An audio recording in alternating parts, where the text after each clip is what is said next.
Appeal যেটা আমরা করেছি উনি ওটাকে গ্র্যান্ড করেছেন না, উচ্ছেদ পুজো পর্যন্ত বা অক্টোবর পর্যন্ত হবে না। যারা উচ্ছেদের নোটিশ দিয়েছে, এই নোটিশ মাননীয় মুখ্যমন্ত্রী বলার পর অটোমেটিক্যালি এটা নাল অ্যান্ড ভয়েড হয়ে যায়।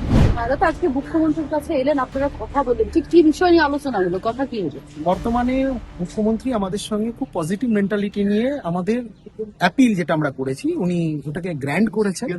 আমরা বলেছিলাম এই মুহূর্তে যে উচ্ছেদের নোটিশ হচ্ছে সেগুলো বলে না, উচ্ছেদ পুজো পর্যন্ত বা অক্টোবর পর্যন্ত হবে না।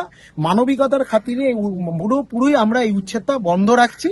এখন এই মুহূর্তে যে সমস্ত ইউএলবি যারা উচ্ছেদের নোটিশ দিয়েছে, এই নোটিশ মাননীয় মুখ্যমন্ত্রী বলার পর অটোমেটিক্যালি এটা নাল অ্যান্ড ভয়েড হয়ে যায়। আপনার রেলটা আইনের মধ্যে পড়ে না, রেল মিনিস্ট্রির সাথে আমাদের কথা বলতে হবে, উনি অ্যাডভাইস করেছেন এবং উনি প্রভিশনাল একটা কমিটি বানিয়ে যাতে রেলের সাথে কথা বলা যায় উনি আমাদের হেল্প করবেন বলেছেন। রেলের চারপাশে যে জমি সেটা রাজ্য সরকারের, সেই রাজ্য সরকারের তরফ থেকে উনি বলেছেন যেগুলো আমাদের দরকার পড়বে সেক্ষেত্রে আমরা সেখানে নন ভেন্ডিং জোন করবো, আর যেগুলো দরকার নেই, দরকার পড়লে আমরা ভেন্ডিং জোন করব।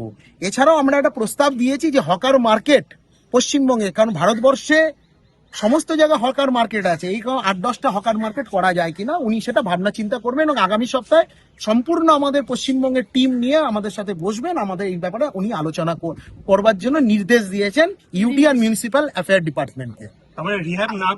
রিহ্যাব ছাড়া কোন রকম ভাবে কোনো উচ্ছেদ হবে না। হ্যাঁ, বেআইনি ভাবে যারা বসে রয়েছে 1/3 আমার 2/3 পেডিস্ট্রিয়ান, কোন পাকা কনস্ট্রাকশন চলবে না।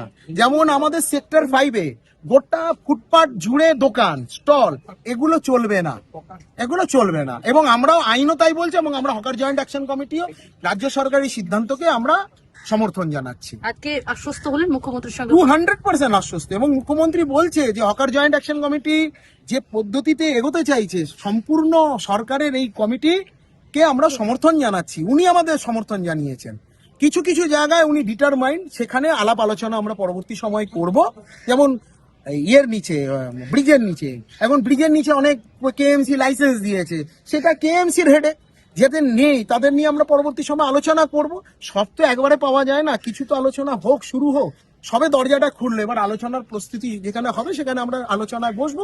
আমাদের টেকনিক্যাল এক্সপার্ট, আমাদের লিগাল এক্সপার্ট, আমাদের টোটাল 17টা জেলা, পুরো পশ্চিমবঙ্গে প্রতিনিধিত্ব থাকবে, আমরা আলোচনা করবো। কথা বললাম আমাদের সঙ্গে এতক্ষণ হকার্স জয়েন্ট অ্যাকশন কমিটির যারা এসেছিলেন, মুখ্যমন্ত্রীর সঙ্গে কথা বললেন জনতার দরবারে। তারা তাদের যে হকারদের সংক্রান্ত যে বিষয়, সে বিষয় নিয়ে আলোচনা হলেন এবং মুখ্যমন্ত্রীর সঙ্গে কথা বলে তারা আশ্বস্ত হলেন এবং দুর্গাপূজা পর্যন্ত কিন্তু কোনো রকম কোনো উচ্ছেদ হবে না এও জানালেন মুখ্যমন্ত্রী এবং সে বিষয় নিয়ে যথেষ্ট আশ্বস্ত হয়েছেন হকার্স জয়েন্ট অ্যাকশন কমিটি।